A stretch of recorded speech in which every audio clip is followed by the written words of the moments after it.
Trump రెండోసారి అధ్యక్ష పీఠం ఎక్కగానే భారత్పై ఆంక్షల కత్తులు జులిపిస్తూనే ఉన్నాడు.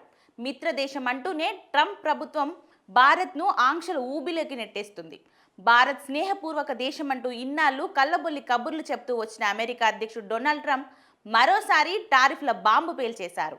భారత్ దిగుమతులపై అమెరికాలో ఏకంగా 25% సుంకాలు విధించబోతున్నట్లు ప్రకటించారు. ఈ నూతన టారిఫ్ వడ్డన ఆగస్టు 1 నుంచి అమల్లోకి వస్తుందని social media platform truth social వేదికగా ప్రకటించారు.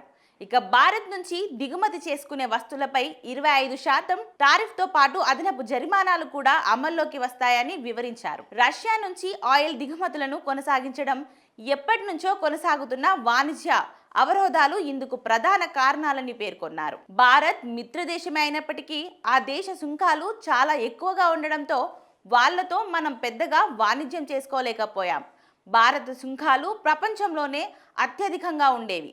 ఈ దేశము అమలు చేయని అత్యంత సంక్లిష్టమైన వ్యాపారాల విధానాలు, నిబంధనలు అవరోధాలుగా మారి చాలా ఇబ్బందులు పెట్టాయి. భారత్ రక్షణ అవసరాల కోసం ఎప్పటి నుంచో రష్యాపై ఆధారపడుతుంది. మెజారిటీ సైనిక పరికరాలను రష్యా నుంచే కొనుగోలు చేస్తుంది. చైనా మాదిరిగా భారత్ కూడా రష్యా నుంచి భారీగా ఇంధనాన్ని కొనుగోలు చేస్తున్న దేశాలలో ఒక్కటిగా ఉంది. ఉక్రెయిన్లో రష్యా యుద్ధం ఆపాలని ప్రపంచమంతా కోరుకుంటున్న ఈ సమయంలో రష్యా నుంచి ఆయిల్ కొనుగోలు చేస్తున్నారు. ఇవన్నీ మంచి పరిణామాలు కావు. ఈ అంశాలను దృష్టిలో ఉంచుకొని ఆగస్టు 1 నుంచి భారత్ దిగుమతులపై 25% దిగుమతి సుంకాలు విధిస్తున్నామని ట్రంప్ వెల్లడించారు. ఇక మరోవైపు ట్రంప్ ఆంక్షలపై ప్రధాని మోదీపై ప్రతిపక్షాలు విమర్శలు గుప్పిస్తున్నారు. ఇప్పటి వరకు ట్రంప్ తన మిత్రుడని చెప్పుకుంటున్న మోదీ ప్రభుత్వం ప్రస్తుత ట్రంప్ టారిఫ్లపై స్పందించాలని ప్రతిపక్షాలు డిమాండ్ చేస్తున్నాయి.